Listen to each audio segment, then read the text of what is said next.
Hello everyone, स्वागत है आप सबका आपके अपने यूट्यूब चैनल आर के मुनीम केमिस्ट्री क्लासेस पर। आज हम थर्मोडायनेमिक्स की प्रॉब्लम सॉल्व करेंगे। कोशिश करेंगे आज सारी प्रॉब्लम सॉल्व हो जाए, तो उसके बाद जो है हम नया यूनिट स्टार्ट करेंगे। तो चलिए शुरू करते हैं। सबसे पहले क्वेश्चन की बात करें, which of the following statement is not correct for Joule Thomson experiment. Joule Thomson experiment के लिए कौन सा स्टेटमेंट सही नहीं है, मतलब गलत है। ऑप्शन पढ़ लेते हैं। पहला दे रखा है प्रोसेस इज एडियाबैटिक, दूसरा है प्रोसेस इज नॉट आइसोएंथैल्पिक, तीसरा है low temperature is observed on low pressure side, चौथा है the gas expand through a porous barrier. देखिए, अगर आपने थ्योरी वीडियो देखा हो और ढंग से देखा हो और ढंग से सुना हो, तो मैंने वहां पर आपको कहा था कि जो जूल थॉमसन एक्सपेरिमेंट है वो आइसोएंथैल्पिक होता है। क्या होता है? आइसोएंथैल्पिक। और मैंने कहा था कि ये मेंशन नहीं है नोट्स में, तो आप ऐड कर लेना, ठीक है। तो यहाँ पर जो जूल थॉमसन एक्सपेरिमेंट है वो आइसोएंथैल्पिक होता है। तो इसका मतलब ये हुआ कि जो सेकंड पॉइंट दे रखा है प्रोसेस इज नॉट आइसोएंथैल्पिक, ये गलत है। तो इसका मतलब आंसर क्या है? ये सही है। बाकी के जो स्टेटमेंट है वो ऑटोमेटिक क्या हो जाएंगे? सही हो जाएंगे। Process is adiabatic. अब देखिए, होता क्या है कि हीट के सेंस में अगर हम कहते हैं तो एडियाबैटिक होता है, और एंथैल्पी के सेंस में कहेंगे तो आइसोएंथैल्पिक हो जाएगा। अब एंथैल्पी जो है और हीट जो है, थोड़ी बहुत हम कह सकते हैं सेम है और थोड़ी बहुत डिफरेंट है। सेम और डिफरेंट कैसे है कि जो हीट है वो आपके पाथ फंक्शन है और एंथैल्पी जो है वो आपके स्टेट फंक्शन है। हीट में कोई कंडीशन नहीं है, अलग अलग प्रोसेस के लिए अलग अलग हीट होगी। लेकिन एंथैल्पी का कंडीशन हम क्या कहते हैं कि प्रेशर कांस्टेंट होता है। क्या होता है? प्रेशर कांस्टेंट होता है जब हम हीट को कंपेयर करते हैं। तो ज्यादा डिटेल में जाने की जरूरत नहीं है। प्रोसेस इज नॉट आइसोएंथैल्पिक, ठीक है। सेकंड क्वेश्चन दे रखा है, for the calculation of standard molar enthalpy. अगर मुझे स्टैंडर्ड मोलर एंथैल्पी निकालनी है, तो जैसे अगर आपको ध्यान हो तो जब मैंने थर्मोकेमिस्ट्री पढ़ाया था आपको, तो वहां पर मैं आपको अलग अलग हीट की डेफिनेशन या एंथैल्पी की डेफिनेशन दे रहा था। फिर उसमें एक तो नॉर्मल कंडीशन थी, उसमें थी एक स्टैंडर्ड कंडीशन जिसको हम डेल एच नॉट 298 करके कुछ लिख रहे थे। तो वहां पर आपकी जो कंडीशंस मेंशन है वो ये है कि टेम्परेचर 25 डिग्री सेंटीग्रेड होना चाहिए, प्रेशर 1 एटमॉस्फेयर होना चाहिए, और अगर आप पर्टिकुलर रिएक्शन की बात कर रहे हैं, जैसे मान लीजिए for the calculation of standard molar enthalpy of formation की आप बात कर रहे हो, तो जो रिएक्टेंट है वो गैसेस फॉर्म में होनी चाहिए। तो यहाँ पर ये गैसेस दे रखा है। अब ये चौथा स्टेटमेंट है एसटीपी। एसटीपी का मतलब है स्टैंडर्ड टेम्परेचर एंड प्रेशर। ये मैं आपको बता चुका हूं, अगर आपको ध्यान हो तो आई थिंक शायद सॉल्यूशन वाले चैप्टर में बताया था। स्टैंडर्ड टेम्परेचर प्रेशर अलग होता है और नॉर्मल टेम्परेचर प्रेशर अलग होता है। हालांकि यहाँ पर नॉर्मल टेम्परेचर प्रेशर की बात नहीं हो रही, यहाँ पर हीट ऑफ फॉर्मेशन के लिए स्टैंडर्ड कंडीशन क्या है? तो तीन कंडीशन है, temperature 25 degree centigrade, pressure 1 atmosphere, और जो रिएक्टेंट है उसकी ओरिजिनल फॉर्म में होनी चाहिए, प्योर फॉर्म में होनी चाहिए, एलिमेंटल फॉर्म में होनी चाहिए। हाइड्रोजन और ऑक्सीजन किस फॉर्म में होते हैं? गैसेस फॉर्म में होते हैं। अब स्टैंडर्ड टेम्परेचर प्रेशर जो है अगर आप चेक करेंगे तो स्टैंडर्ड टेम्परेचर 0 डिग्री सेंटीग्रेड को बोलते हैं, ठीक है। प्रेशर आपके 1 एटमॉस्फेयर हो जाएगा। तो ये कंडीशन सही नहीं है, ये गलत है। तो ये आंसर हो जाएगा फोर्थ। अब देखिए, क्वेश्चन 53 की बात करें तो लास्ट वीडियो में मैंने आपको ये क्वेश्चन सॉल्व करवा दिया था, लेकिन एक मुझसे मिस्टेक हो गई थी, गलती हो गई थी, मुझे ध्यान नहीं रहा। तो मैं आपको क्वेश्चन पढ़ के बताता हूँ, आपको क्लियर हो जाएगा। Enthalpy of vaporization of benzene is this. Benzene की एंथैल्पी ऑफ वेपराइजेशन दे रखी है +353 kilojoule per mole at its boiling point दे रखा है। The entropy change in the transition of the vapour to liquid, ये मेन चीज है, vapour to liquid at its boiling point. अब देखिए, फॉर्मूला जो काम में आएगा वो हमने पढ़ रखा है। वो क्या पढ़ रखा है? Del S vaporization equals to del H vaporization upon T. ये मैंने आपको लास्ट वीडियो में बता दिया था, इसको सॉल्व भी करा दिया था। अब यहाँ पर मेन चीज क्या है कि जब हम डेल एच की वैल्यू रख रहे हैं तो वो आपके किस में? किलोजूल पर मोल में। तो मैं इसको नॉर्मल कन्वर्ट कर देता हूँ, 35300 किलोजूल को मैंने जूल पर मोल में कर दिया, ठीक है, जूल पर मोल। और टेम्परेचर जो है वो डिग्री सेंटीग्रेड में, उसको मैं 273 ऐड करूंगा तो ये हो जाएगा 353 केल्विन। ये हमने सॉल्व किया था। अब जब इसको सॉल्व करेंगे तो ये आपके आ जाएगा 100 +100। तो ये मैंने आपको लास्ट वीडियो में आंसर बता दिया था। लेकिन अब जो मेन पॉइंट है इसमें वो ये है वेपर टू लिक्विड। ये जो एंट्रोपी आई है वो लिक्विड टू वेपर आई है। तो देखिए, जब लिक्विड से वेपर बन गई है तो एंट्रोपी पॉजिटिव है, लेकिन जब प्रोसेस मैंने रिवर्स कर दिया, वेपर से लिक्विड कर दिया, तो मैग्नीट्यूड तो यही रहेगा लेकिन साइन चेंज हो जाएगा। तो इसका जो आंसर है एक्यूरेट वो है -100। आंसर क्या है? -100। यूनिट दे रखी है जूल पर केल्विन पर मोल। तो ये आप करेक्शन कर लेना, इसका आंसर क्या होगा? -100, ऑप्शन सेकंड। नेक्सट क्वेश्चन दे रखा है, 1 mole of an ideal gas expand isothermally and reversibly from 5 decimeter cube to 10 decimeter cube at 300 Kelvin, what will be the value of del H for the change? अब देखिए ये जो question है ये assistant professor के exam में आ रखा है और असिस्टेंट प्रोफेसर के एग्जाम की जो की है आरपीसी ने जो अपलोड कर रखी है उसमें आंसर दे रखा है 0। लेकिन मैंने हर तरीके से ट्राई करके देख लिया, इसका 0 आंसर तो मुझे नहीं लगा कि इसका 0 आना चाहिए। अब यहाँ पर जो मैंने कंसेप्ट ट्राई करे वो मैं आपको बता देता हूँ कि यहाँ पर इसने डेल एच पूछा है और प्रोसेस जो है वो है आपके आइसोथर्मल। अब अगर वो डेल ई पूछता तो 0 आ जाता, क्योंकि आइसोथर्मल प्रोसेस के लिए जो आपके इंटरनल एनर्जी में चेंज है वो क्या होता है 0, लेकिन यहाँ पर वो डेल एच पूछ रहा है। दूसरी बात यह है कि आइसोथर्मल एक्सपेंशन ऑफ गैस है, कोई केमिकल रिएक्शन नहीं है। अगर कोई केमिकल रिएक्शन होती तो हम वो फॉर्मूला काम में लेते हैं del H equals to del E plus del N G R T, number of gases moles of product minus number of gases moles of reactant. तो कोई केमिकल रिएक्शन भी नहीं है। अब यहाँ पर एक्सपेंशन है आइडियल गैस का, तो उसको हम कैसे सॉल्व करें? तो आरपीसी का जो आंसर है वो एक्चुअल में डेल ई के लिए सेटिस्फाइड है, लेकिन ये डेल एच के लिए मुझे नहीं लगा। हो सकता है कि मुझे कोई कंसेप्ट मिस हो रहा हो। अगर आपको लगता है कि हाँ इसका आंसर सही दे रखा है आरपीसी ने, तो आप मुझे थोड़ा सा हिंट दीजिए कि ये कैसे आया, ठीक है? तो उसको मैं फिर और चेक कर लूंगा। अभी फिलहाल के लिए जो मुझे समझ में आ रहा है मैं उसके अकॉर्डिंग आपको बता रहा हूँ। तो यहाँ कोई केमिकल रिएक्शन तो है नहीं जो del H equals to del E plus del N G R T formula लगे। आइसोथर्मल एक्सपेंशन ऑफ गैस है। तो मुझे जो समझ में आया, जो मैंने ट्राई करा, वो क्या है कि आइसोथर्मल एक्सपेंशन है और रिवर्सिबल प्रोसेस है। तो रिवर्सिबल प्रोसेस जो है वो एक तरह से इक्विलिब्रियम की कंडीशन में होते हैं। तो वहां पर आपके फॉर्मूला जो हम काम में ले सकते हैं del G equals to del H minus T del S, और इक्विलिब्रियम की कंडीशन में क्या हो जाएगा del H equals to T del S, ठीक है?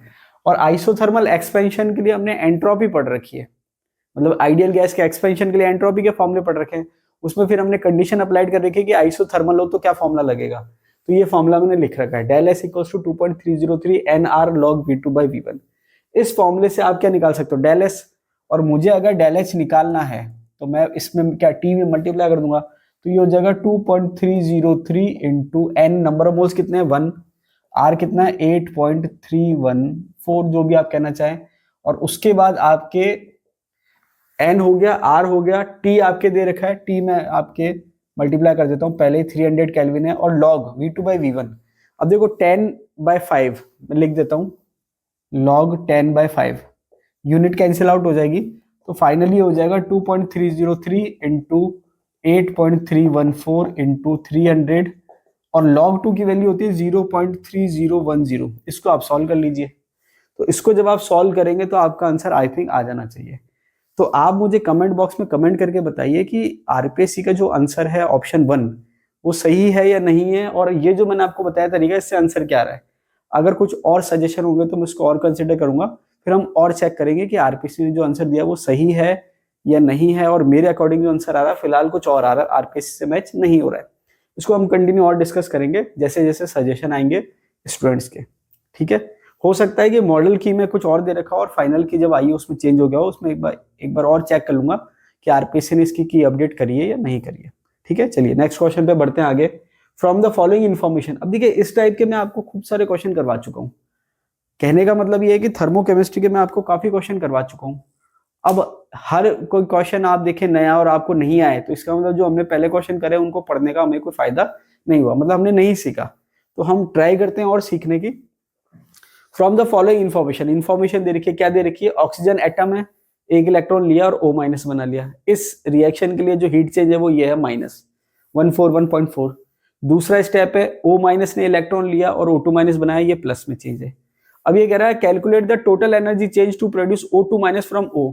इसका मतलब वो क्या कहना चाह रहा है, इन दोनों स्टेप को जोड़ दो आप, कि आपके क्या हो जाएगा, ऑक्सीजन 2 इलेक्ट्रॉन लेगा और O2 माइनस बनाएगा, ये कैंसिल आउट हो जाएंगे।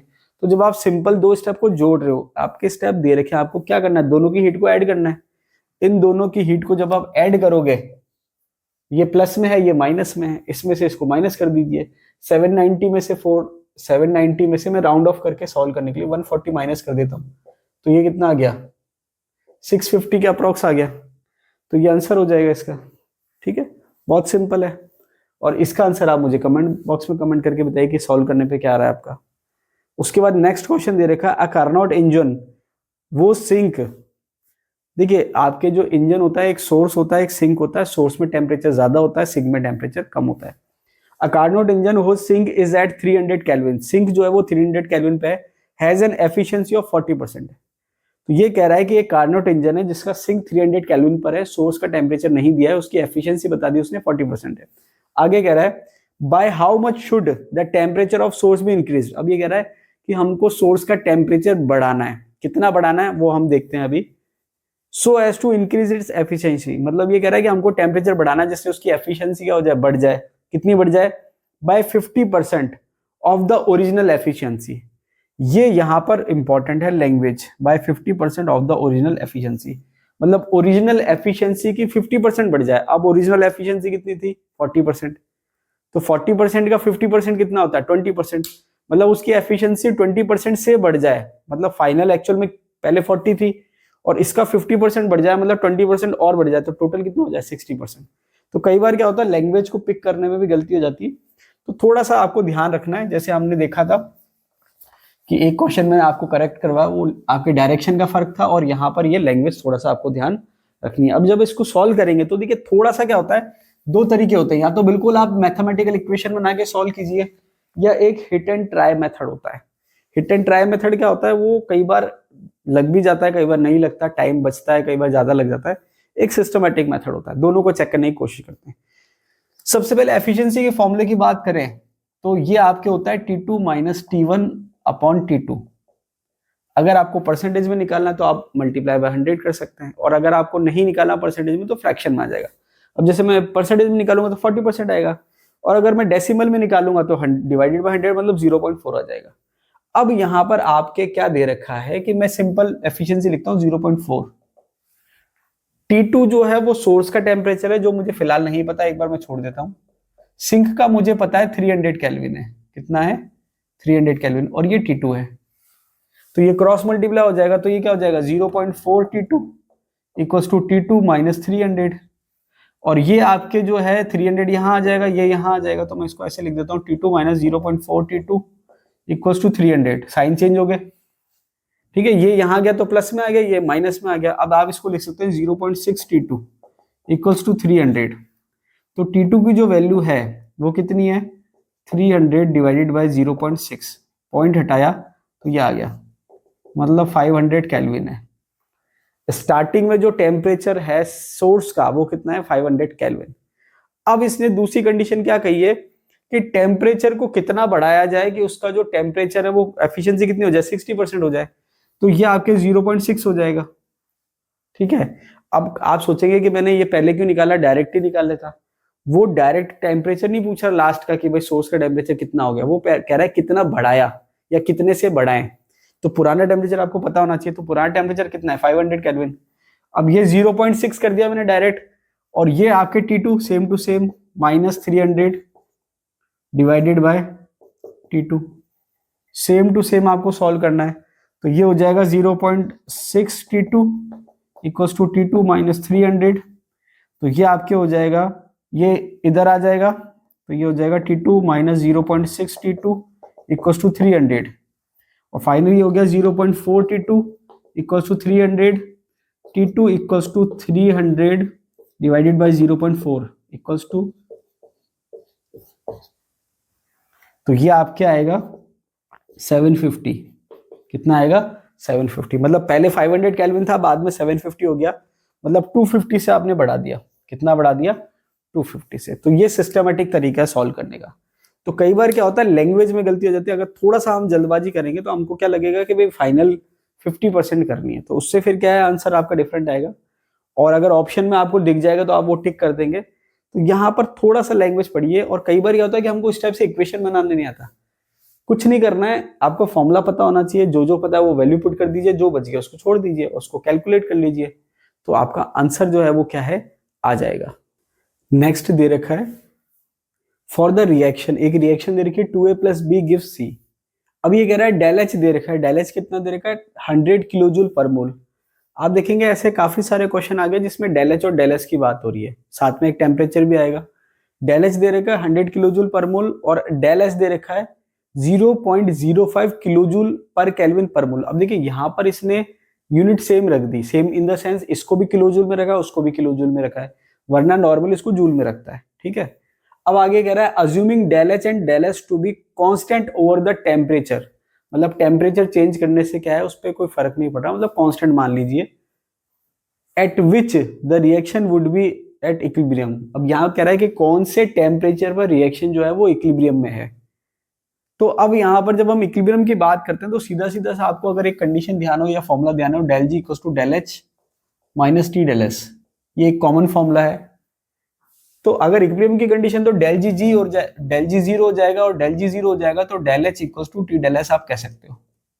ठीक है, और आपने देखा होगा जितना भी वेपराइजेशन का प्रोसेस है या इस टाइप का प्रोसेस है जिसमें फेज ट्रांसफर हो रहा है, वेपराइजेशन आप कह सकते हो, फ्रीजिंग कह सकते हो, तो वो आपके इक्विलिब्रियम की कंडीशन में हो रहा है। किस में हो रहा है? इक्विलिब्रियम की कंडीशन में।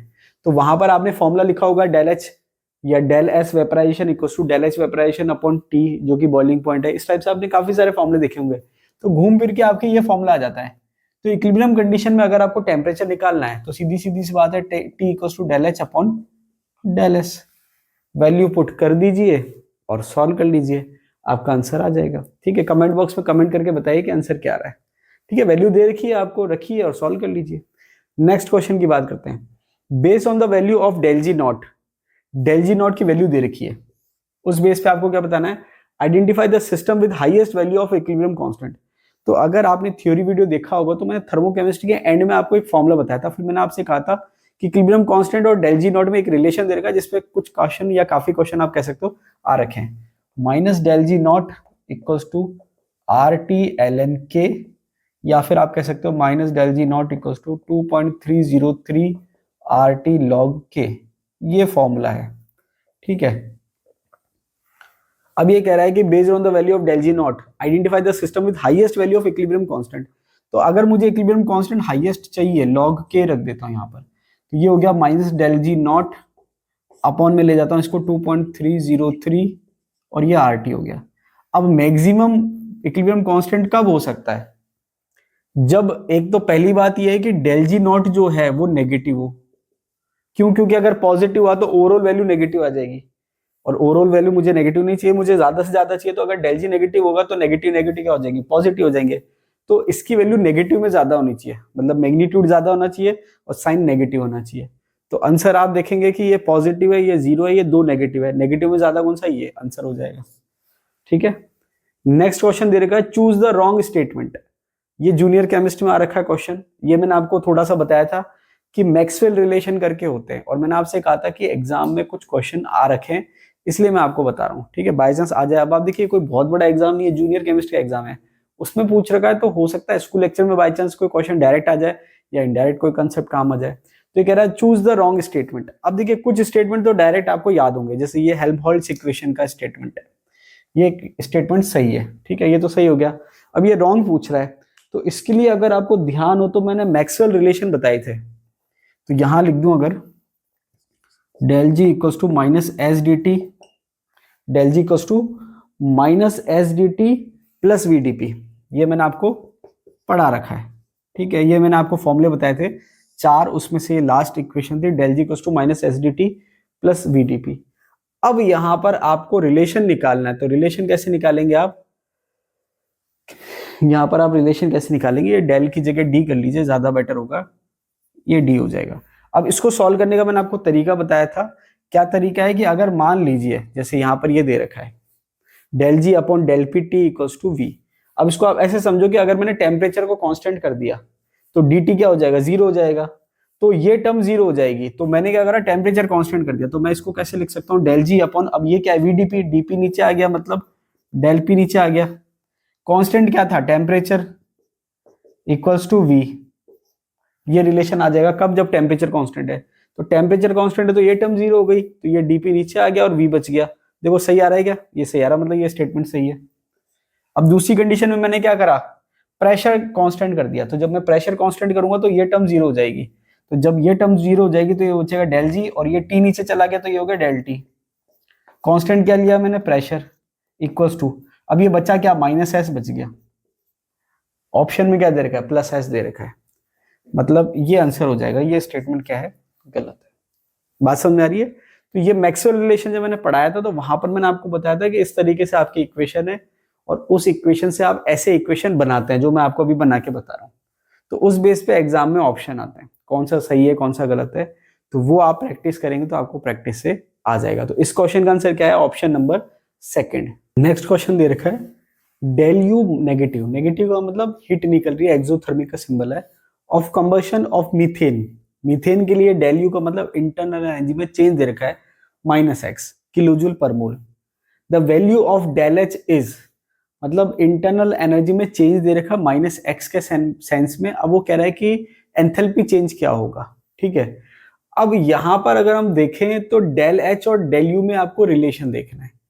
तो एक मैंने आपको डेफिनेशन बता रखी है कि जब आप हीट ऑफ कंबशन की बात करते हैं तो वहां पर आपको जो रिएक्टेंट है उसका 1 मोल लेना है और उसका कंबशन कराना है। कंबशन का मतलब ऑक्सीजन से रिएक्शन करानी है, और लास्ट में अगर आपके ऑर्गेनिक कंपाउंड है तो वो आपके लास्ट में क्या मिलेगा? कार्बन डाइऑक्साइड और वाटर। यहां तक मैंने आपको बता रखा है। एक पॉइंट मैंने आपको नहीं बताया या स्ट्रेस नहीं दिया उस पॉइंट पे, तो वो यहाँ पर अभी क्लियर हो जाएगा कि जब हम बना रहे प्रोडक्ट तो कैसे रिएक्शन लिखें। जैसे मैंने कहा मीथेन का कंबशन कराना है, तो ये मीथेन हो गया, गैस फॉर्म में है, और हमने रिएक्शन करी ऑक्सीजन की, ठीक है, गैस फॉर्म में है, और प्रोडक्ट हम क्या बनाएंगे? कार्बन डाइऑक्साइड और वाटर, ठीक है। अब कार्बन डाइऑक्साइड गैस फॉर्म में होता है। अब वाटर जो है कई बार क्या होता है रिएक्शंस में अकॉर्डिंग टू कंडीशन लिखा रहता है, कई बार लिक्विड फॉर्म में लिखा रहता है, कई बार गैस फॉर्म में लिखा रहता है। लेकिन जब अगर हम पर्टिकुलर डेफिनेशन की बात करें हीट ऑफ कंबशन की, तो वहां पर उसको हम लिक्विड फॉर्म में लेंगे, ठीक है। ये आपको ध्यान रखना, ये मैंने नहीं बताया था, ये मेंशन कर रखा है हीट ऑफ कंबशन में कि जब आप हीट ऑफ कंबशन करा रहे हैं तो रिएक्टेंट 1 मोल लेना, उसकी ऑक्सीजन से रिएक्शन करानी है, ऑर्गेनिक कंपाउंड हो तो कार्बन डाइऑक्साइड और वाटर मिलेगा, और वाटर जो है वो लिक्विड फॉर्म में होगा। ये अभी तक मैंने आपको नहीं बताया था, ये स्ट्रेस नहीं देता, ये इसको आप क्लियर कर लेना। अभी आपके रिएक्शन लिखी हुई है, इसको बैलेंस कर लेते हैं। तो कार्बन 1 है, कार्बन डाइऑक्साइड 1 है, सही है। यहाँ पर हाइड्रोजन 4 है तो ये 2 हो जाएगा। ऑक्सीजन आइटम कितने हो गए? 2 और 2 4, तो यहाँ पर 2 आ जाएगा। ये हमने रिएक्शन लिख ली। अब आपको पता है del H equals to del E plus del N G R T, del H equals to del E plus del N G R T. अब यहां पर जो डेल एच है वो क्या हो जाएगा? Del E. अब डेल एन जी की वैल्यू क्या है? डेल एन जी की वैल्यू अगर मैं निकालूं, डेल एन जी का मतलब number of gaseous moles of product minus number of gaseous moles of reactant. Product के गैसियस मोल्स कितने हैं? 1, रिएक्टेंट के कितने हैं? 3, -2। तो del H equals to del E -2 R T, ये रिलेशन आ गया आपके पास, ठीक है। अब यहां पर क्या दे रखा है कि del U negative of combustion of methane is -x kilojoule per mole, the value of del H is. अब यहां पर अगर आप इसको सेंस में देखें, del H equals to del E -2, तो डेल यू जो है उससे क्या आ रहा है, या डेल ई जो है उससे क्या आ रहा है? कम आ रहा है। लेकिन यहां पर साइन का आपको ध्यान रखना है। किसका ध्यान रखना है? साइन का। तो अब अगर इसको मैं देखूं तो del H equals to del U कह देता हूं, -2 आर टी आ रहा है। अब यहां पर प्रॉब्लम जो है वो सबसे ज्यादा साइन की प्रॉब्लम है। साइन की क्या प्रॉब्लम है कि अगर ये पॉजिटिव होता साइन तो ये कम हो जाता, मतलब डेल एच कम हो जाता किससे? डेल यू से। लेकिन अब यहां पर क्या है कि नेगेटिव है। नेगेटिव का मतलब क्या है कि डेल यू की वैल्यू ऑलरेडी नेगेटिव है, तो नेगेटिव में आपके और नेगेटिव होगा। तो कहने का मतलब है चाहे साइन कुछ भी हो, अगर मैं मैग्नीट साइन के सेंस में कह रहा हूं तो ये आपकी वैल्यू क्या आ रही है? कम आ रही है, मतलब -2 आर टी आ रही है, मतलब कम आ रही है। तो आरपीएससी ने जो आंसर दे रखा है वो भी यही दे रखा है कि आपके जो डेल यू है उससे कम आएगा। लेकिन अब आप ध्यान रखना कि अगर मैं साइन इंक्लूड करके लूं, मतलब माइनस को इंक्लूड करके लूं, तो वो ज्यादा हो जाएगा, मतलब इन द सेंस मैग्नीट्यूड ज्यादा हो जाएगा। तो कई बार क्या होता है कि ये थोड़ा सा साइन में कंफ्यूजन हो जाता है। यहाँ पर कहने का मतलब ये है कि अगर मैं माइनस को कंसिडर ना करूं, या मतलब माइनस को आप इसको आप छोड़ दीजिए, मैग्नीट्यूड के सेंस में बात करें, फॉर्मूले के सेंस में बात करें, तो लास्ट में ये फॉर्मूला आ रहा है। तो ये हम क्या करें कि अगर डेल एन जी नेगेटिव है तो डेल एच की वैल्यू क्या आएगी? लेस आएगी। ये जो हमने स्टैंडर्ड पढ़ रखा है उसके अकॉर्डिंग। तो आरपीएससी ने आंसर ये दे रखा है डेल यू से क्या आ रही है? कम। तो नेगेटिव में ज्यादा आएगी, और ओवरऑल देखेंगे तो क्या आ रही है? कम आ रही है, ठीक है। अब ये अकॉर्डिंग टू आरपीएससी मैंने आपको बताया है, सॉल्व करवाया है, क्योंकि कई बार क्या होता है आरपीएससी अपने अकॉर्डिंग क्वेश्चन पूछती है तो अपने अकॉर्डिंग नोटेशन काम में लेती है। अगर इसकी जगह कोई वो वैल्यू दे देता न्यूमेरिकल की तो ज्यादा क्लियर हो जाता। चलिए कोई बात नहीं, नेक्स्ट क्वेश्चन पे आ जाते हैं। If water vapour is assume to be a perfect gas, अब ये कह रहा है कि वाटर वेपर को आप परफेक्ट गैस को अगर अज्यूम करें कि भाई परफेक्ट गैस है, molar enthalpy change for vaporization of 1 mole of water, molar enthalpy change दे रखा है वेपराइजेशन के लिए, मतलब एंथैल्पी में चेंज की बात कर रहे हैं, किसके लिए? वेपराइजेशन के लिए। आई थिंक आपको क्लियर हो गया होगा। मोलर एंथैल्पी में चेंज की बात कर रहे हैं, किसके लिए? वेपराइजेशन की बात कर रहा है। आगे क्या कह रहा है? 1 mole of water at 1 bar and 100 degree centigrade is this. तो एंथैल्पी चेंज दे रखा है वेपराइजेशन के लिए, तो डेल एच दे रखा है, मैं लिख देता हूं डेल एच कितना दे रखा है, 41 किलो जूल पर मोल। ठीक है, टेम्परेचर भी मेंशन कर देता हूं 100 डिग्री सेंटीग्रेड मतलब 373 केल्विन, ये दो चीज मैंने लिख दी। Calculate the internal energy change when 1 mole of water is vaporized at 1 bar pressure and 100 degree centigrade. अब यहाँ क्या कह रहा है ये कि इंटरनल एनर्जी में चेंज पूछ रहा है, तो डेल ई में क्या पूछ रहा है? ये चेंज पूछ रहा है, इसको मैं क्वेश्चन मार्क करता हूं। अब यहाँ पर आप क्या है कि एक तरह से फिजिकल रिएक्शन है। क्या रिएक्शन है? कि वेपराइजेशन आप कर रहे हो 1 मोल का, तो ये आपने कहा वाटर वेपर की हम बात कर रहे हैं, H2O जो है लिक्विड है और इसको मैंने हीट करा, ये किस में कन्वर्ट हो गया? H2O गैस में। इसको आप एज अ रिएक्शन समझ लीजिए। अब देखिए, हो सकता है कि मैंने आपको एक क्वेश्चन बताया था स्टार्टिंग में कि आरपीसी ने इसका आंसर 0 मान रखा है, तो हो सकता है वहां उसने यही वाला फॉर्मूला काम में ले लिया हो। कौन सा वाला formula? Del H equals to del E plus del N G R T. ठीक है, उसने ये वाला फॉर्मूला मान लिया हो आइडियल गैस के एक्सपेंशन में भी कि भाई डेल एन जी की वैल्यू क्या है? 0 है, तो 0 का मतलब क्या है? डेल एच और डेल ई बराबर है, तो आइसोथर्मल में डेल ई 0 है तो डेल एच भी 0 हो सकता है, तो हो सकता है उसने उसके अकॉर्डिंग की बनाई हो। कोई बात नहीं, देखिए वो डिपेंड करता है कि भाई पेपर सेटर क्या है, उसका माइंडसेट क्या है, वो क्या चाह रहा है। यहाँ पर क्योंकि फिजिकल प्रोसेस में चेंज हो गया, जैसे लिक्विड से गैस में कन्वर्ट हो गया, तो इसको हम एक तरह से केमिकल ना सही तो फिजिकल रिएक्शन मान सकते हैं। If water vapor is assumed to be a perfect gas, molar enthalpy change for vaporization of 1 mole of water at 1 bar and 100 degree centigrade is 41 kilojoule per mole. Calculate the internal energy change when 1 mole of water is vaporized at 1 bar pressure and 100 degree centigrade. Temperature दे दिया। अब यहां पर ये क्या पूछ रहा है? Del ई पूछ रहा है। क्या पूछ रहा है? Del E. तो सीधी सीधी सी बात है, डेल ई अगर मुझे निकालना है तो मैं क्या करूंगा? Del H minus del N G R T कर दूंगा। ठीक है, अब सबसे पहले इस रिएक्शन के लिए डेल एन जी की वैल्यू कितनी है? Number of gases moles of product minus number of gases moles of reactant, 1 आ गई। तो ये हो गया del E equals to del H minus del N G की वैल्यू 1 आ गई, ये हो गया आर टी। अब आप इसको वैल्यू रखो और सॉल्व कर लो। अब मेन बात क्या है कि ये आपके किलो जूल में दे रखा है। किस में दे रखा है? ये किलो जूल में दे रखा है। ठीक है, और ये आपके आर की जो वैल्यू होती है वो जूल में होती है। किसमें होती है? जूल में होती है। तो उसको आपको किलो जूल में कन्वर्ट करना पड़ेगा, तो थोड़ा सा यूनिट कन्वर्जन का ध्यान रखना है। अब ये आप वैल्यू रखिए और सॉल्व कर लीजिए। इसको मैं थोड़ा सा हिंट दे देता हूं कि मैंने ये रखा 41 किलो जूल पर मोल। ठीक है, ये मैंने रख दिया माइनस। अब आर कितना है? 8.314 समथिंग। टी कितना है? 100 मतलब 373। अब ये आपके आएगा जूल इंटू केल्विन में, तो इसको मैंने क्या करा? 1000 से डिवाइड कर दिया, तो ये किलो जूल में आ जाएगा। अब इसको आप सॉल्व कर लीजिए, जो भी आपका आंसर आएगा वो आ जाएगा। ठीक है, नेक्स्ट दे रखा a Carnot engine working between 127 degree centigrade and 527 degree centigrade absorb 750 joule heat from high temperature source, the efficiency of the engine will be. अब देखिए यहाँ पर ये जो डेटा दे रखा है इसका कोई सेंस नहीं है, या इसका सेंस है भी तो इसका कोई यूज नहीं है। सेंस की जगह हम टर्म काम लेते हैं यूज, कोई यूज नहीं है। अगर आपको 2 टेम्परेचर दे रखे हैं तो आप आसानी से एफिशिएंसी निकाल सकते हैं।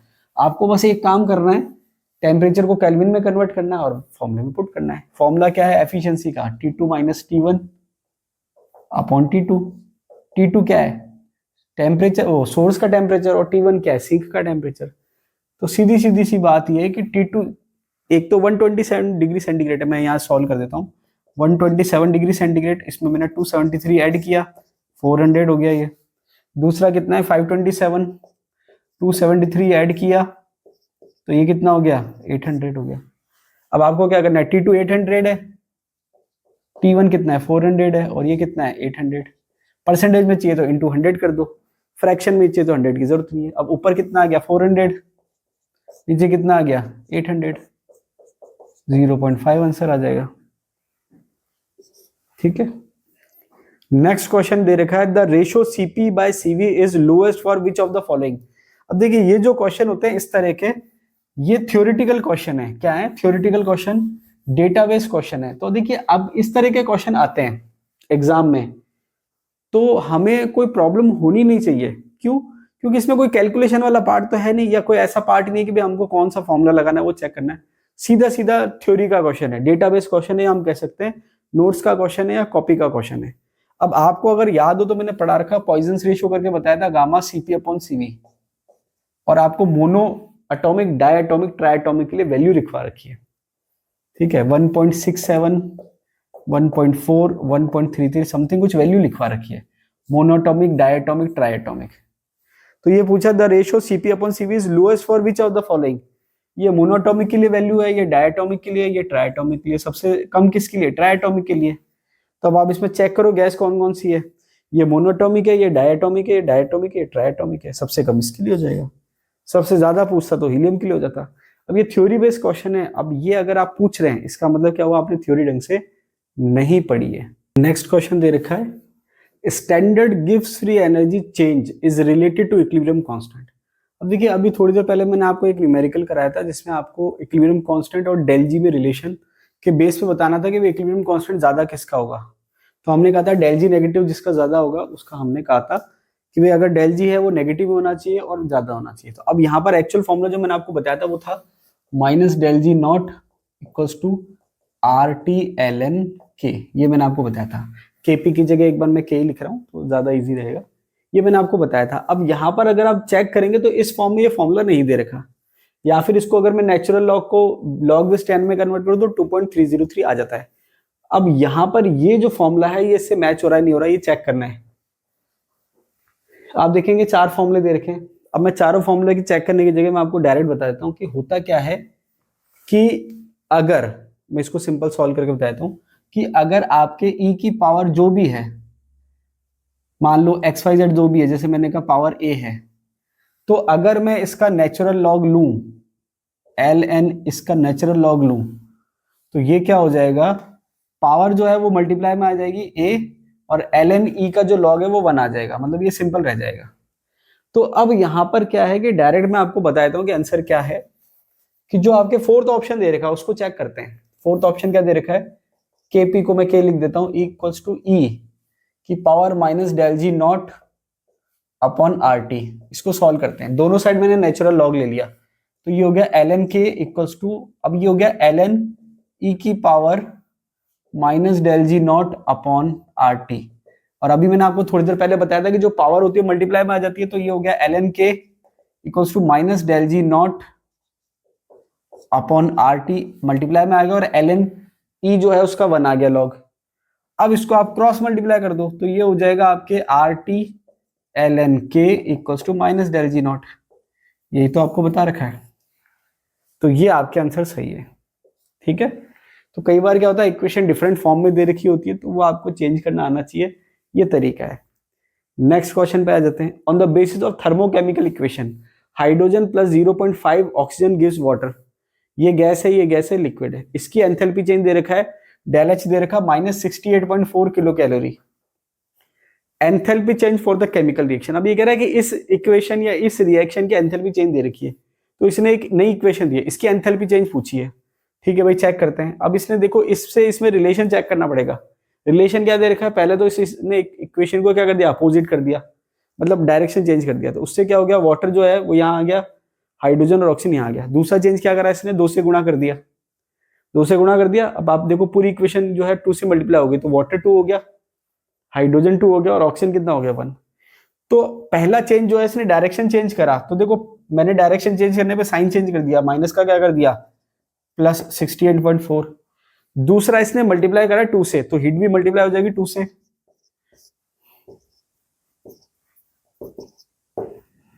है क्या कोई ऑप्शन? ये प्लस में आएगा। बात समझ आ रही है? तो यहां पर मैंने आपको बताया था कि हीट ऑफ रिएक्शन जो है वो फ्री है, उसको आप जैसे इक्वेशन चेंज करोगे हीट ऑफ रिएक्शन चेंज होगी। अगर आपने डायरेक्शन चेंज करा तो साइन चेंज हो गए, और फिर आप मल्टीप्लाई करोगे तो मल्टीप्लाई हो जाएगा, डिवाइड करोगे तो डिवाइड हो जाएगा। आंसर आ गया आपके। नेक्स्ट क्वेश्चन दे रखा है स्पॉन्टेनियस प्रोसेस। अब देखिए मैंने पूरी लैंग्वेज नहीं लिखी, क्वेश्चन में आपको समझा देता हूँ कि क्या दे रखा है। ये कह रहा है कि भाई आपको कोई प्रोसेस है वो स्पॉन्टेनियस होना चाहिए। उसके लिए क्या कंडीशन होगी? एक कंडीशन उसने दे रखी है कि भाई अगर कोई प्रोसेस है जिसके लिए डेल एच की वैल्यू क्या दे रखी है? 0 दे रखी है, तो उस प्रोसेस के स्पॉन्टेनियस होने के लिए डेल एच की वैल्यू क्या होनी चाहिए?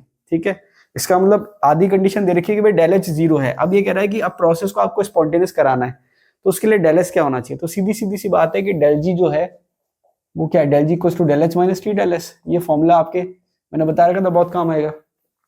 स्पॉन्टेनियस की कंडीशन क्या है? डेल जी नेगेटिव होना चाहिए, तो डेल जी क्या है, नेगेटिव होना चाहिए, तो ये होगा del H minus T del S. अब आपके डेल एच क्या दे रखा है, 0 दे रखा है, तो ये नेगेटिव आना चाहिए, एच 0 हो गया माइनस टी डेल एस। ठीक है, तो ये 0 हटा देता हूं, ये माइनस से माइनस क्या हो गया, कैंसिल आउट हो गया। तो अब आपके डेल एस जो है वो क्या होना चाहिए, या इसको मैं माइनस नहीं हटाऊं, चलो माइनस रहने देता हूं, नेगेटिव है माइनस टी डेल एस। तो ये आपके नेगेटिव जो है लेफ्ट हैंड पे है, तो राइट हैंड पे भी नेगेटिव आना चाहिए। राइट हैंड पे नेगेटिव कब आएगा, जब डेल एस की जो वैल्यू है वो क्या होगी, पॉजिटिव होगी। डेल एस की वैल्यू क्या होगी, पॉजिटिव होगी। तो अगर डेल एस पॉजिटिव है तो वो टी डेल एस पॉजिटिव, लेकिन आगे मल्टीप्लाई में माइनस है तो माइनस हो जाएगा। तो कहने का मतलब है कि ओवरऑल स्पॉन्टेनियस के लिए डेल जी नेगेटिव आना चाहिए। तो अगर डेल एच 0 हो गया तो माइनस टी डेल एस जो है उसका ओवरऑल इफेक्ट नेगेटिव आना चाहिए, उसके लिए डेल एस पॉजिटिव होना चाहिए। तो इसका आंसर जो है वो क्या हो जाएगा, ये। ठीक है, अब ये कह रहा है reaction is not feasible if. Feasible का मतलब आप एक तरह से स्पॉन्टेनियस मान लीजिए कि भाई रिएक्शन होगी या नहीं होगी, तो इसको ऐसे मान लीजिए कि रिएक्शन स्पॉन्टेनियस है या नॉन स्पॉन्टेनियस है। नॉन स्पॉन्टेनियस मतलब नहीं होगी, ऐसे समझ लीजिए।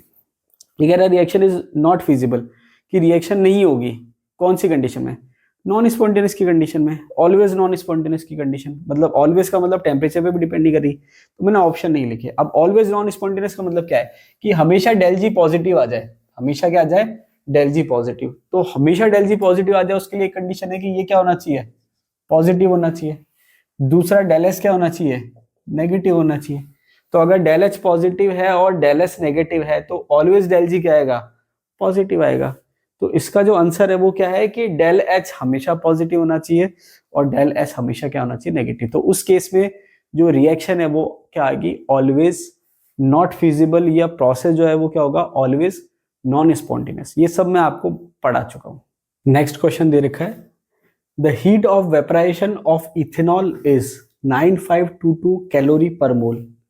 The entropy change during vaporization of 2 moles of ethanol at 351 Kelvin is।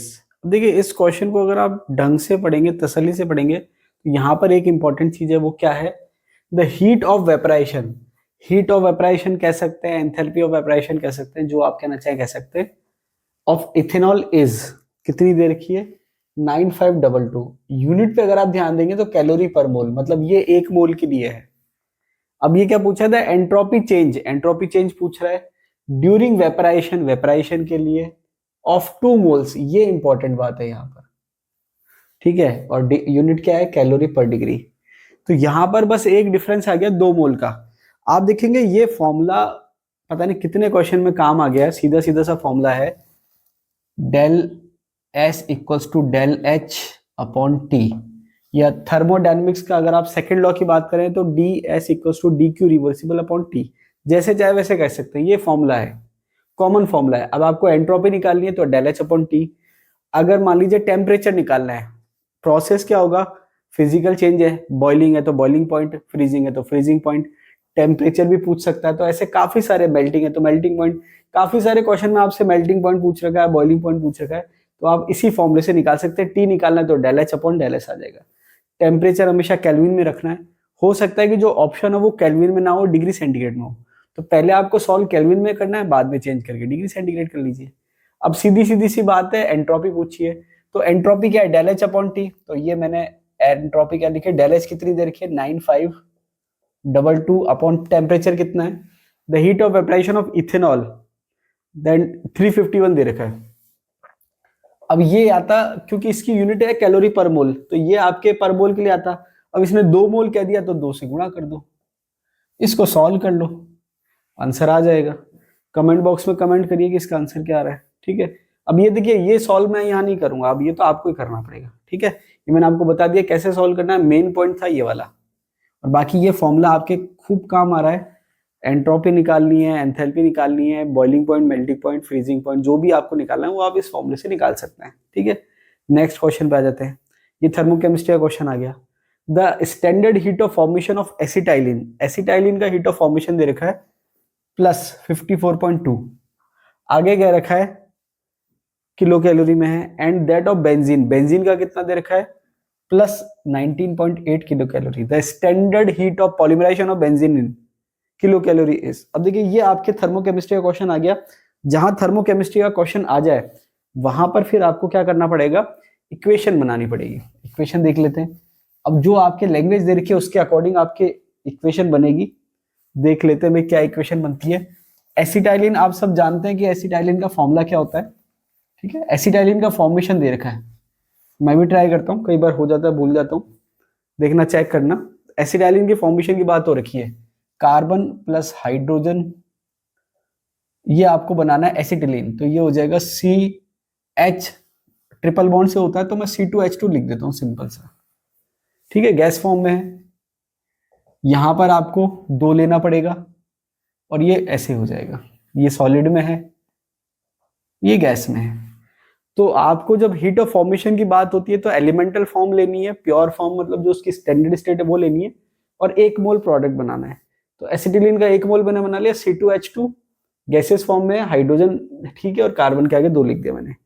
The standard heat of formation of acetylene is, data वहां लिखा हुआ, यहाँ नहीं लिख रहा मैं, ये मैंने इक्वेशन लिख दी।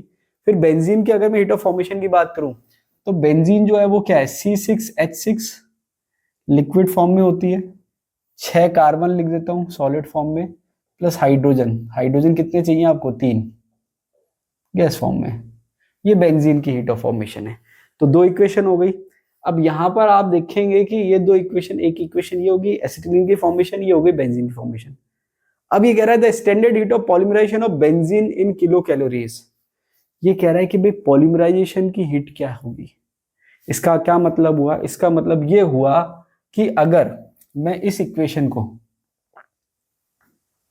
किसको, इस इक्वेशन को गुणा करूं 3 से, क्या करूं 3 से गुणा करूं, तो 3 से गुणा करने पर मैं इसको यहां लिख देता हूं अलग से, ये हो जाएगा 6 कार्बन प्लस 3 हाइड्रोजन गैस, और ये हो जाएगा आपके 3C2H2, ये हो जाएगा। तो इसका जो हीट दे रखा है वो कितना दे रखा है, प्लस 54.2। तो इस इक्वेशन का जो हीट आना चाहिए वो आपको 3 से गुणा करना पड़ेगा।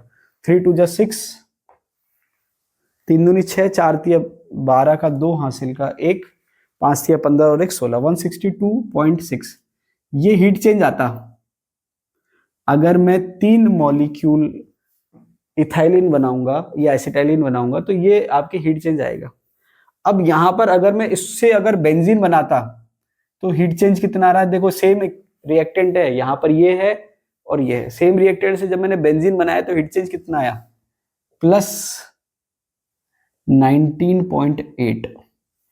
इसका मतलब ये हुआ कि अगर मैं इससे ये बनाता तो ये हीट चेंज था, और इससे मैंने ये बनाया तो ये हीट चेंज है।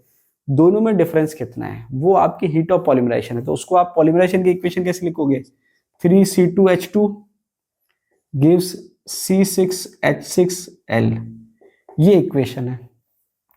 तो जब आप इस इक्वेशन को सॉल्व करोगे तो आपके हीट चेंज क्या आएगा, हीट चेंज आएगा आपके ये, ठीक है। कैसे आएगा, यहां पर आपने क्या करा, 3 जो मॉलिक्यूल थे उससे बेंजीन बनाया, तो जो आपके हीट है वो रिवर्स में जा रही है। तो यहां पर दोनों में डिफरेंस अगर आप निकालोगे मैग्नीट्यूड में तो वो आ जाएगा 162.6 माइनस 19.8।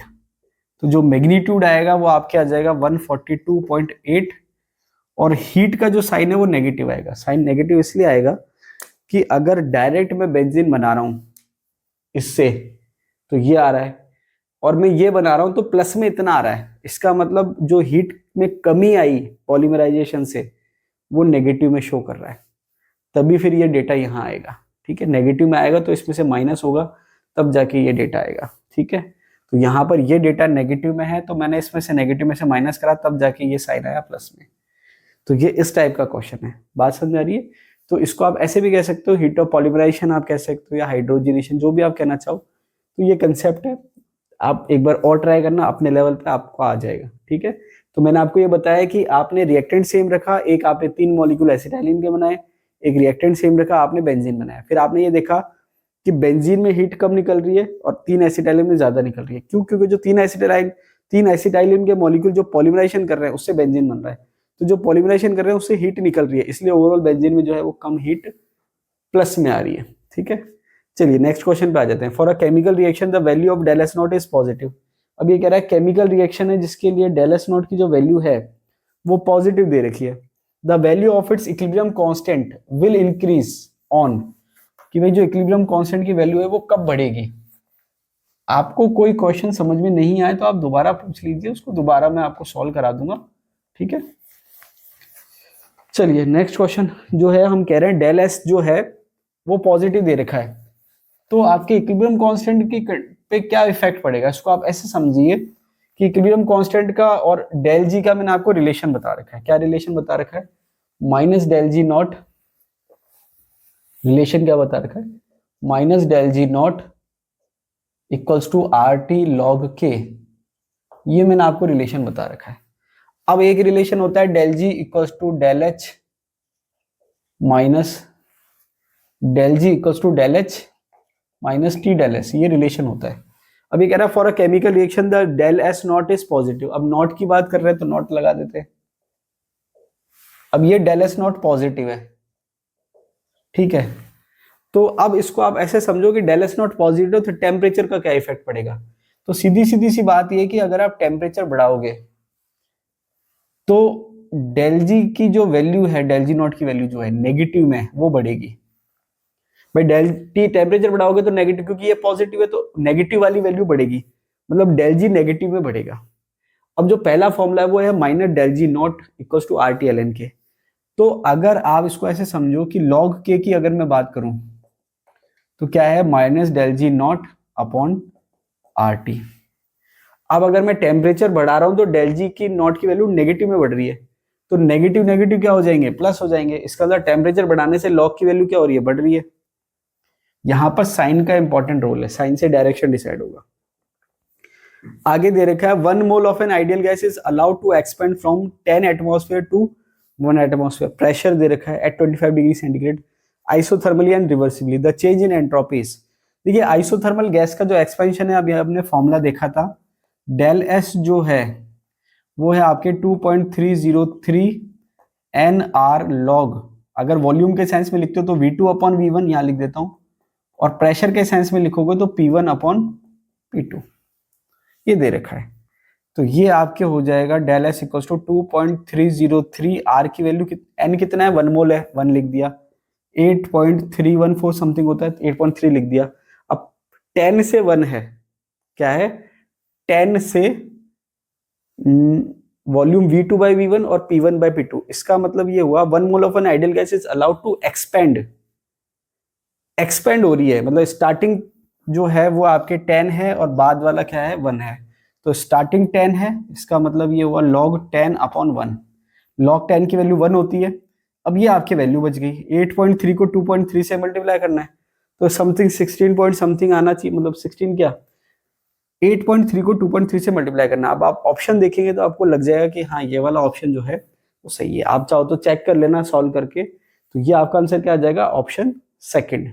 नेक्स्ट क्वेश्चन दे रखा है the bond dissociation energies of. Bond dissociation energy दे रखी है किसकी, हाइड्रोजन की, क्लोरीन की और HCl की, 436, 243.6 and 432.6 respectively. The enthalpy of formation of HCl will be. अब ये कह रहा है HCl का एंथैल्पी ऑफ फॉर्मेशन कितना होगा। एक बार तो क्या है कि मैं आपके एंथैल्पी ऑफ फॉर्मेशन की इक्वेशन लिख देता हूं। क्या इक्वेशन होगी, hydrogen plus chlorine gives HCl। अब डेफिनेशन के अकॉर्डिंग प्रोडक्ट 1 मोल होना चाहिए, तो HCl अगर 1 चाहिए तो ये हाफ हाफ लेना पड़ेगा। क्या लेना पड़ेगा, हाफ और ये हाफ। ठीक है, ये मुझे इक्वेशन मिल गई। अब ये पूछ रहा है the enthalpy of formation of HCl will be. अब ये जो इक्वेशन है इसकी मुझे डेल एच चाहिए एक तरह से, ठीक है। अब आप इसको ऐसे समझो कि इस इक्वेशन में आपने क्या करा, हाइड्रोजन का जो बॉन्ड है उसको आप तोड़ रहे हो, तो हाइड्रोजन का जो बॉन्ड है उसको तोड़ने के लिए जो एनर्जी चाहिए, बॉन्ड डिसोसिएशन एनर्जी, वो कितनी है, हाइड्रोजन की दे रखी है 436। इसका मतलब ये है कि अगर 1 मोल आपके हाइड्रोजन बॉन्ड होते, उसको तोड़ने के लिए मुझे कितनी चाहिए थी, 436। अब यहां पर इक्वेशन में कितने, हाफ, तो ये हो गया आपके 436 डिवाइडेड बाय 2। और बॉन्ड डिसोसिएशन एनर्जी पॉजिटिव में है, मतलब एनर्जी देनी पड़ रही है तोड़ने के लिए। तो इस इक्वेशन को अगर मैं देखूंगा तो यहाँ पर ये बॉन्ड टूट रहा है, तो ये एनर्जी प्लस में है, ठीक है। सेम क्लोरीन के साथ है, क्लोरीन का बॉन्ड टूट रहा है तो एनर्जी प्लस में है, लेकिन हाफ करनी पड़ेगी। कितनी हो जाएगी? 243.6 डिवाइडेड बाय 2, ये हो जाएगा। और HCl की बॉन्ड डिसोसिएशन एनर्जी जो दे रखी है वो दे रखी है 432.6। अब एक्चुअल में यहाँ पर HCl बॉन्ड को तोड़ना नहीं है, HCl बॉन्ड बन रहा है। तो आपके जो बॉन्ड एनर्जी है वो दो तरीके से आप कह सकते हो, या तो जो बॉन्ड बना हुआ है उसको तोड़ने के लिए जो एनर्जी चाहिए वो, या जो बॉन्ड बन रहा है उसको बनने में जो एनर्जी निकल रही है वो। दोनों का बस साइन आपको ध्यान रखना होता है। तो अब यहाँ पर बॉन्ड तोड़ना है तो हीट प्लस में है, और बॉन्ड बन रहा है तो हीट क्या होगी? माइनस में, क्योंकि वहां तोड़ने के लिए दे रखी है। तो तोड़ने के प्लस में है तो ओवरऑल क्या हो जाएगी? माइनस में हो जाएगी। तो ये मैं लिख देता हूं यहाँ पर माइनस। अब क्योंकि HCl एक है तो एज इट इज आ जाएगी 432.6, ठीक है। अब इसको हमको सॉल्व करना है, तो सॉल्व करेंगे अगर 2 दूनी 4, 2 एकम 2, 2 अट्ठे 16, 218 प्लस 2 1 जा 2, 2 2 जा 4, 2 1 जा 2, 2 2 जा 4, 2 1 जा 2, ये आ गया -432.6। अब इसको मैं प्लस वाले को यहां लिख देता हूं 121.8, 0.8933, ये 3 में आ गया। अब ये प्लस में है और वो माइनस में है, तो वो मैग्नीट्यूड बड़ा है तो उसको मैं ऊपर लिख देता हूँ 432.6, इसको नीचे लिख देता हूँ 339.8, ठीक है। ये आपके प्लस में है, ये माइनस में, तो ओवरऑल आंसर माइनस में आएगा। तो आप ये देख रहे हैं कि माइनस में आएगा, तो ऑप्शन माइनस में है काफी सारे। तो ये आपके हो गया 8, यहाँ से 1 चला गया था 11 आएगा तो 2 हो जाएगा, फिर यहाँ से 1 चला गया 42 है, मतलब लगभग ये आ जाएगा 92.8, ये आंसर हो जाएगा, ठीक है। तो आपके बॉन्ड डिसोसिएशन का मतलब बॉन्ड को तोड़ने के लिए जो एनर्जी है वो देनी पड़ रही है, और बॉन्ड बन रहा है तो एनर्जी निकल रही है। अब आगे कह रहा है, नेक्स्ट क्वेश्चन पे आ जाते हैं। द स्टैंडर्ड गिव्स free energy change for a gaseous reaction at 27 degree centigrade if the equilibrium constant for the reaction is 100 and R। अभी कह रहा है इक्विलिब्रियम कांस्टेंट की अगर वैल्यू गिवन है तो आपको R निकालना है। क्या निकालना है? R। अभी हमने 2-3 क्वेश्चन करे जिसमें हमने रिलेशन देखा या फॉर्मूला देखा डेल जी का और इक्विलिब्रियम कांस्टेंट का, तो मैं लिख देता हूं। आपने लिखा था minus del G naught equals to RT ln K, ये था। अब मैं इसको दूसरी फॉर्म में लिख देता हूं, del G naught equals to minus 2.303 RT log K। इसको मुझे सॉल्व करना है, ठीक है। क्या दे रखा है? -2.303 R। अब देखिए यूनिट इसने कैलोरी में दे दी, वरना 8.3 लिखते हैं हम, इसने कैलोरी में दे दी तो 2 ले लेते हैं। टेम्परेचर कितना है? 27 डिग्री सेंटीग्रेड, केल्विन में करेंगे तो 300 हो जाएगा। के की वैल्यू कितनी दे रखी है? 100। 100 का लॉग कितना होता है? 2 होता है, ठीक है। 10 का लॉग 1 होता है, 100 का लॉग 2 होता है। अब इसको सॉल्व कर लीजिए। अब ये जब आप सॉल्व करोगे तो ये कैलोरी के फॉर्म में आएगा। किसके फॉर्म में आएगा? कैलोरी। अब आपको जो यूनिट है वो किलो कैलोरी में दे रखी है। अब मजेदार बात यह है कि सारे ऑप्शन में से एक ही नेगेटिव का ऑप्शन है, तो आप चेक करना आंसर यही आ रहा है या नहीं आ रहा है कैलकुलेट करके, ठीक है। नेक्स्ट क्वेश्चन पे आ जाते हैं। When 1 mole of an ideal gas expand isothermally and reversibly at 27 degree centigrade from a volume of 2.28 meter cube to 22.8 meter cube, calculate the work done। Work निकालना है आपको आइसोथर्मल रिवर्सिबल प्रोसेस के लिए। Work का formula क्या है? W equals to -2.303 nRT log V2 upon V1। Check करते हैं ये फॉर्मूला सही है क्या? सही है, ठीक है। W रिवर्सिबल जो है वो है -2.303 nRT log V2 by V1। अब मुझे इसमें वैल्यू पुट करनी है, चेक कर लेते हैं। -2.303 n कितना है? 1 मोल है। R जो है, ठीक है, R आपको पता है कि भाई ये जो यूनिट है जूल पर मोल में है, तो 8.314 हो जाएगा, 8.314। T कितना दे रखा है आपको? 27 डिग्री सेंटीग्रेड, मतलब 300। अब देखिए वो वैल्यू आपको इस हिसाब से देता है कि आपको ज्यादा कैलकुलेशन में प्रॉब्लम ना हो। और वॉल्यूम जो है वो किस सेंस में दे रखा है? Volume 22.8 divided by 2.28। अब आप खुद देख रहे हैं कि log 10 आ रहा है, log 10 की वैल्यू कितनी होती है? 1। तो कुल मिला के 2.303 इंटू 8.314 इंटू 300 ये आ रहा है। ये आपके आएगा जूल में, ऑप्शन क्या है, जूल पर मोल में ही दे रखा है। तो आप इसको सॉल्व कर लीजिए। जब आप सॉल्व करेंगे तो एक चीज तो क्लियर है, नेगेटिव में आएगा। तो नेगेटिव में आएगा तो पॉजिटिव वाले ऑप्शन कैंसिल आउट हो जाएंगे। अब नेगेटिव में आएगा तो आप आइडिया लगा लीजिए कि कितनी वैल्यू आनी चाहिए। चेक करना आंसर ये आ रहा है कि नहीं आ रहा है। ओके, लास्ट क्वेश्चन की बात करते हैं। A Carnot cycle is to be design having an efficiency of 0.75। एक कार्नोट साइकिल है जिसको इस टाइप से डिजाइन किया गया है कि उसका जो एफिशिएंसी है वो कितनी आए, 0.75 आए। कितनी आए, 0.75। आगे देखते हैं क्या दे रखा है क्वेश्चन में।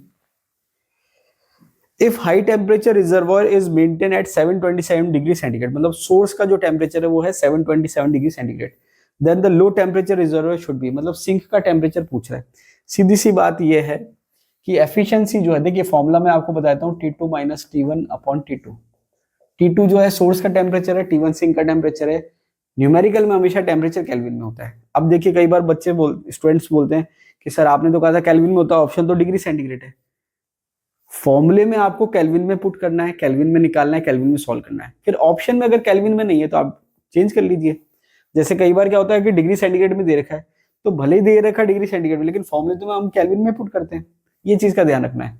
तो अब आपकी एफिशिएंसी कितनी है, 0.75।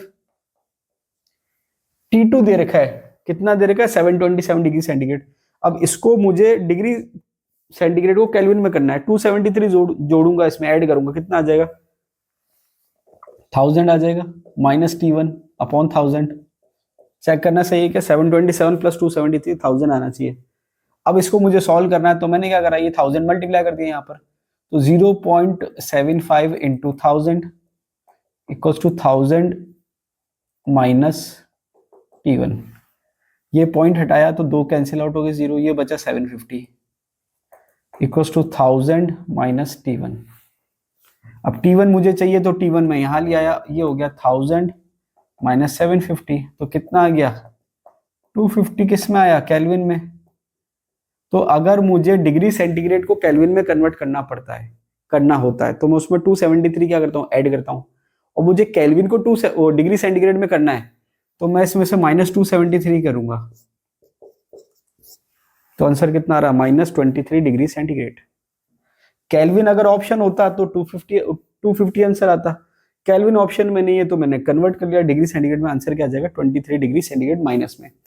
तो ये आपके थर्मोडायनेमिक्स की जितनी प्रॉब्लम थी वो मैंने आपके सारी सॉल्व करा दी है। अब आप सोचेंगे कि कुछ प्रॉब्लम्स जो है जो स्टूडेंट्स ने पूछी थी मैंने सॉल्व नहीं कराई है। देखिए 2 तरह की प्रॉब्लम मैंने आप छोड़ दी है।